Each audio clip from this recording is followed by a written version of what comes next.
시청자 여러분 안녕하십니까? 군산시정 뉴스입니다. 전북도가 새만금 국가산업단지를 2차 전지 특화 단지 조성의 최적지로 결론짓고 정부 공모에 참여하기로 했습니다. 전북도는 새만금이 국내 유일의 아리백 실현이 가능한 지역으로 민원의 소지가 적고 무엇보다 확장 가능성이라는 강점이 유리하게 작용하고 있다고 판단하고 있습니다. 지난해 9월 새만금에 첫 삽을 뜬 성일하이텍. 1,300억 원을 들여 올해 안에 폐배터리에서 2차 전지 원료를 추출하는 공장을 짓습니다. 2년 전 이피캠텍을 시작으로 새만금 산업단지의 2차 전지 생산 기업 10곳이 1조 2천억 원 규모의 투자를 약속했습니다.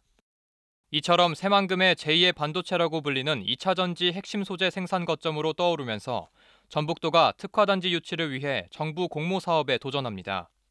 2차 전지 기업의 신규 투자와 증설 투자가 이어지고 있어 특화단지 최적지로 보고 있습니다. 국내 유일의 아리백 실현이 가능하고 부지가 넓어 확장 가능성이 강점이라는 점을 내세우겠다는 전략입니다. 새만금이 가지고 있는 그 넓은 부지가 있고 또 새만금에 최근 들어서 많은 2차 전지 기업들이 내려와서 자리를 잡고 있습니다. 그래서 새만금이 앞으로 2차 전지 특화 기업들이 된다고 하면은 좋은 인프라를 통해서 많이 성장할 수 있는 그런 잠재적 여건을 가지고 있습니다. 또 2차 전지 인력 수요에 대응하기 위해 인력 양성 지원센터 운영과 공인시험 인증기관인 한국화학융합시험연구원 등과 연계하는 방안도 마련할 방침입니다. 도는 이런 강점을 살려 최종 계획을 수립한 후 오는 26일까지 산업부 공모에 신청할 계획입니다.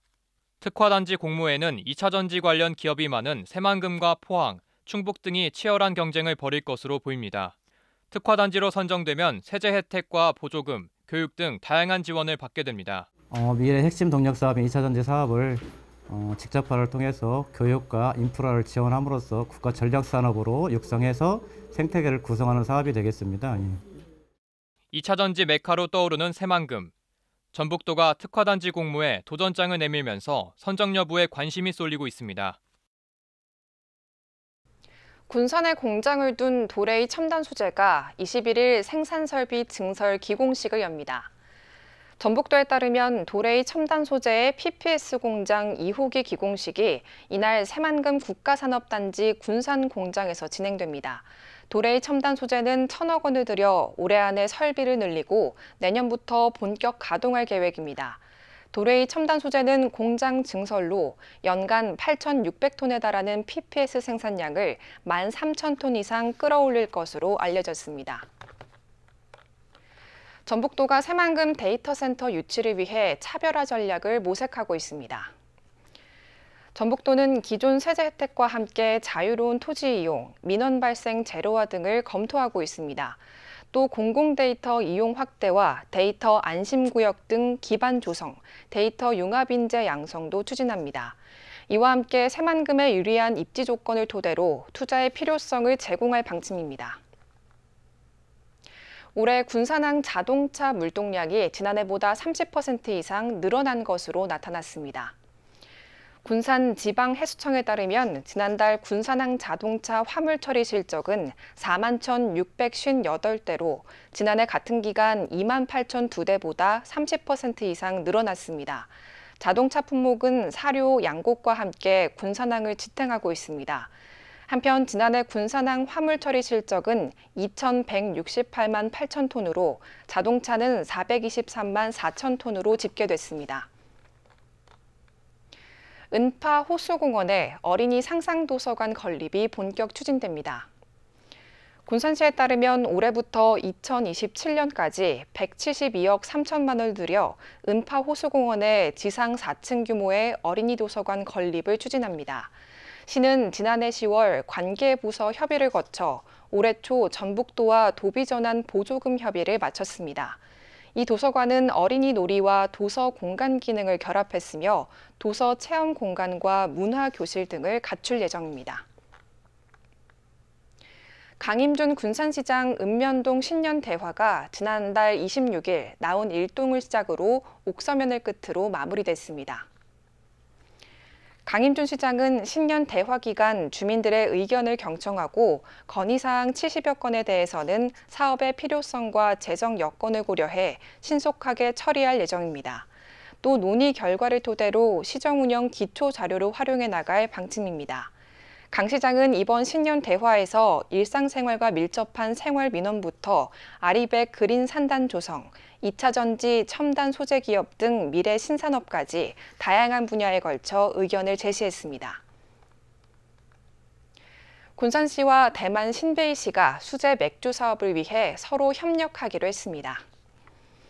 군산시는 김미정 부시장 등으로 구성된 관광 먹거리 사업 축제 대표단은 지난 10일 방문한 대만 신베이시와 이 같은 협력 방안을 논의했다고 밝혔습니다. 두 도시는 수제 맥주 사업 실무회의를 추진하고 군산 수제 맥주 페스티벌에 신베이시 수제 맥주 홍보 부스를 운영할 예정입니다. 또 군산 메가를 활용한 협업 제품 생산을 위한 실무 협의를 추진할 계획입니다. 군산시민 탄소포인트제 가입률이 15.3%에 달하는 것으로 나타났습니다. 이는 전국 가입률 9%보다 5.4% 높은 것인데요. 탄소포인트제에 가입하면 환경도 지키고 사용량 절감 실적에 따라 혜택도 받을 수 있어 시민들의 관심이 높습니다. 탄소포인트제에 가입한 군산의 가정은 18,875가구. 이들 가정은 사용하지 않은 전원을 모두 끄고 설거지할 때도 수돗물 아끼는 게 몸에 뱄습니다. 이렇게 에너지를 절약해 해마다 가구당 평균 10,000원이 넘게 돌려받고 있습니다. 군산 전체 가구 12만 3,276가구 가운데 가입률이 15.3%에 달합니다. 전국 탄소포인트제 가입률 9.9%보다 5.4%포인트가 높습니다. 이렇게 탄소를 줄여 얻은 온실가스는 연간 5,624톤에 달합니다. 이는 12만 7천여 그루의 나무를 심는 것과 비슷합니다. 전기, 도시가스, 수도를 사용할 때는 온실가스가 발생하게 되는데 이를 절약함으로써 지구 평균 기온을 상승시키는 원인이 되는 온실가스를 감축할 수 있습니다. 6개월 전에 에너지 사용량과 비교해 5% 이상 에너지 사용량을 감축했을 경우 최대 5만 원 넘게 돌려줍니다.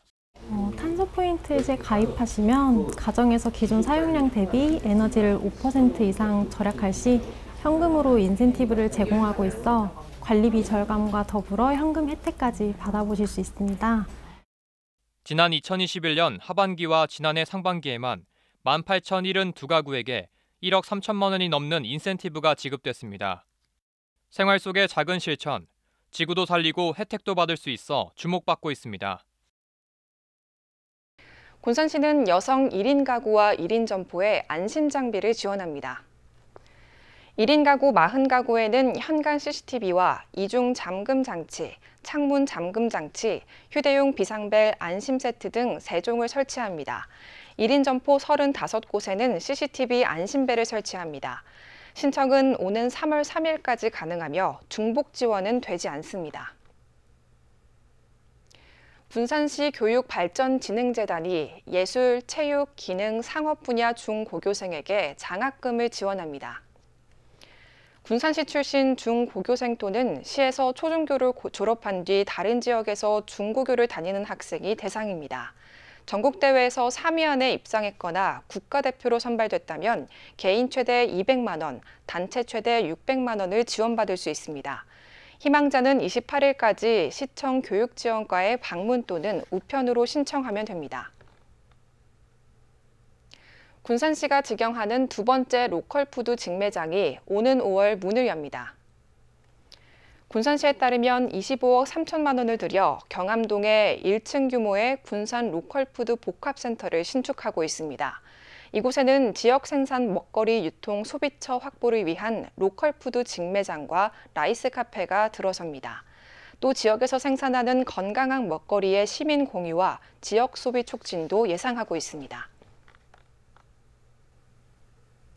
제18회 군산 꽁당 보리축제가 4년 만에 5월 4일부터 5월 6일까지 열립니다. 군산시는 미성농업발전협의회와 축제추진위원회를 구성하고 14헥타르의 흰 찰쌀보리와 유채 등 경관작물 파종 작업을 완료했습니다. 이번 꽁당보리 축제를 위해 보리, 유채, 메밀, 꽃, 양귀비 등 5월 상춘객을 위한 자연경관이 조성될 예정입니다.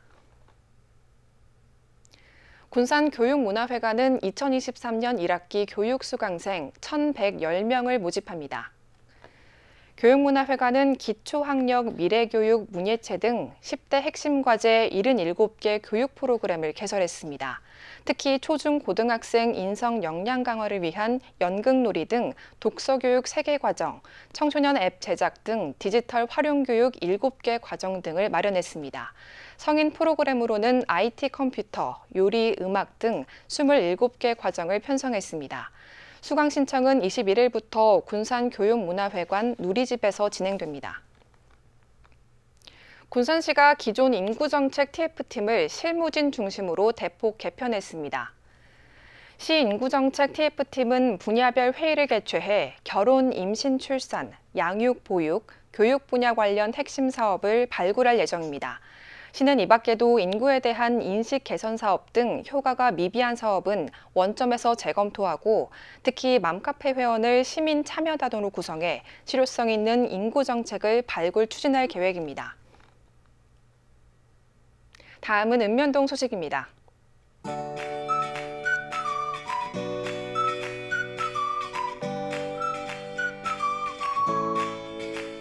군산시 해신동 지역사회 보장협의체가 이웃사랑 실천에 동참하는 새정수산에 착한 가게 현판을 전달했습니다.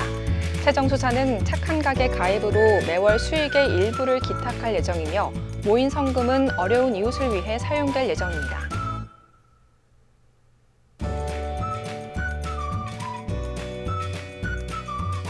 군산시 수송동이 초청 인사와 자생조직 등 100여 명이 참석한 가운데 수송동 창립 50주년 기념 행사 발대식을 개최했습니다.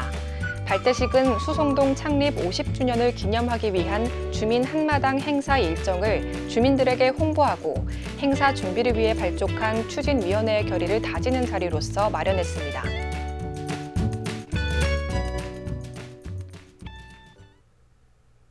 이것으로 군산 시정 뉴스를 마칩니다. 시청해주신 여러분 고맙습니다.